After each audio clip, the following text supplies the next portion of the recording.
Welcome to WT History. In this series, we list all the major events that happened in the world in a year, starting from 1776 to 2024. On March 4th, John Adams was sworn in as the second president of the United States. This was the first peaceful transition of power in U.S. history. George Washington stepped down gracefully, setting a precedent for future presidents. On May 10th, the USS United States, the first ship of the U.S. Navy, was officially commissioned. At a time when naval dominance meant security and influence, this was a major milestone for the young nation. And on October 21st, another legendary ship set sail, the USS Constitution, also known as Old Ironsides. Built to defend American ships from Barbary pirates, this frigate would go on to become the oldest still-commissioned warship afloat in the world. Even in the 21st century, you can visit this historic ship in Boston. Meanwhile, across the Atlantic on January 13th, two British frigates, HMS Indefatigable and HMS Amazon, took on the French warship Droit de Ham. The battle ended in disaster for the French. Over 900 crew members lost their lives when their ship was driven aground on the coast of Brittany. January 14th saw the Battle of Rivoli, where Napoleon Bonaparte led his troops to victory against an Austrian army of 28,000 soldiers. This battle sealed Napoleon's dominance in northern Italy, ensuring French control over the region. Just weeks later, on February 2nd, the Austrians at Mantua surrendered.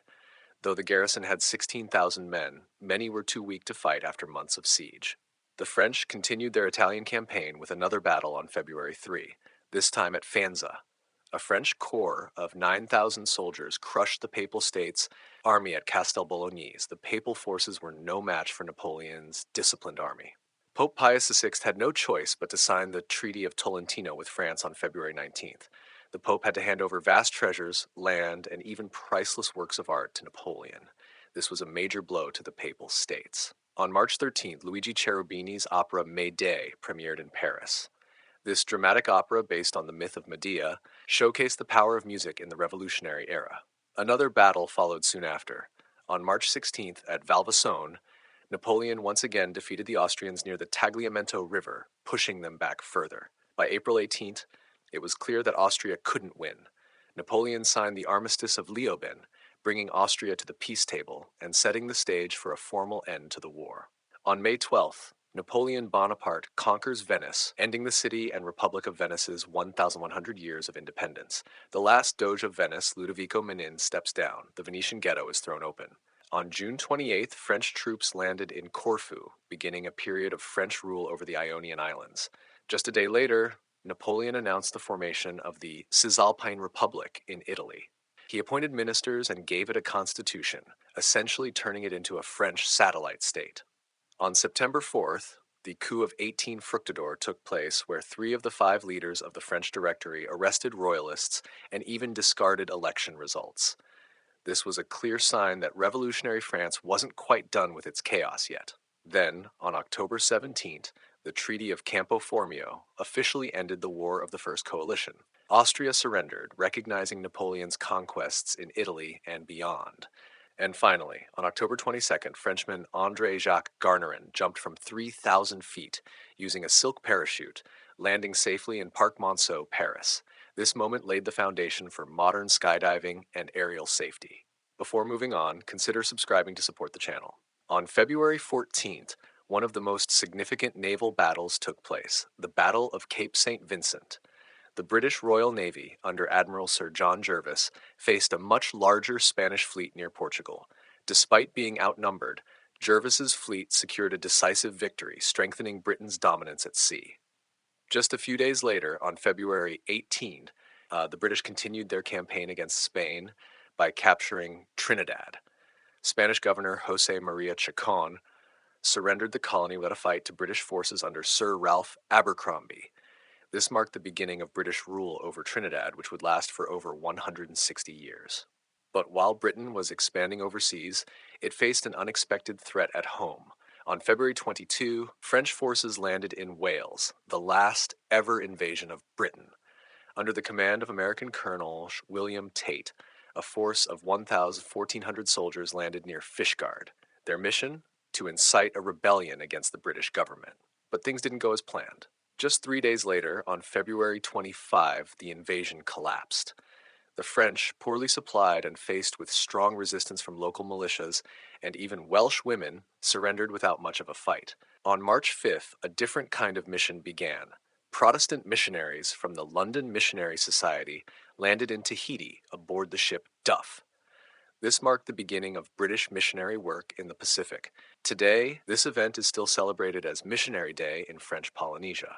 By April 16, trouble was brewing within the British Royal Navy itself. Discontent over poor pay and harsh conditions led sailors to mutiny at Spithead and Nore. These mutinies were some of the biggest challenges to British naval authority at the time and forced the government to address the grievances of its sailors. At the same time, British forces attempted to seize San Juan, Puerto Rico. However, Sir Ralph Abercrombie's invasion ended in disaster. Spanish defenders successfully repelled the attack, making this one of Britain's worst naval defeats in years. Later that year, on July 24th, Admiral Horatio Nelson led an assault on Santa Cruz in the Canary Islands. The attack went badly, and Nelson was wounded, ultimately losing his right arm. Despite this, he continued his legendary naval career and would later become one of Britain's greatest heroes. On October 11th, the Battle of Camperdown saw another major naval victory for Britain. The Royal Navy decisively defeated the Batavian Republic's fleet, securing control over key trade routes and further proving Britain's naval supremacy. However, the year ended with tragedy when the 8th HMS Tribune sank off the coast of Halifax, Nova Scotia. Of the 240 people on board, only 12 survived, a devastating loss for the British Navy. On January 7th, the Parliament of the Cisalpine Republic officially adopted the green-white-red tricolor as its national flag. This moment is considered the birth of the modern Italian flag. On February 4, one of the deadliest earthquakes in history struck Ecuador. The Riobamba earthquake, with an estimated magnitude of 8.3, caused up to 40,000 casualties, devastating the region. On February 12th, the song Gott erhalte Franz den Kaiser was first performed. Composed by Joseph Haydn, this melody would later become the tune of Germany's national anthem, the Deutschlandlied. On March 21, Aboriginal resistance leader Pimulwuy led a group of over 100 warriors in an attack on British settlers in Sydney, Australia. This was part of the ongoing conflict between Indigenous Australians and British colonizers. On April 17th, citizens of Verona, Italy, launched an 8-day rebellion against French forces occupying their city. Though ultimately unsuccessful, this uprising showed the growing resistance to French rule in Italy. On June 17th, Aga Muhammad Khan Qajar, the ruler of Persia, was assassinated. Having been castrated as a child, he left no heirs, and his nephew, Fath Ali Shah Qajar, succeeded him. On November 16, Frederick William III became King of Prussia, setting the stage for future conflicts in Europe. Finally, 1797 saw the founding of the Lautaro Lodge, a secret society in Cadiz, Spain. Many of its members would later lead the Spanish-American Wars of Independence. Thank you for watching, and don't forget to like, share, and subscribe for more history recaps. See you next time.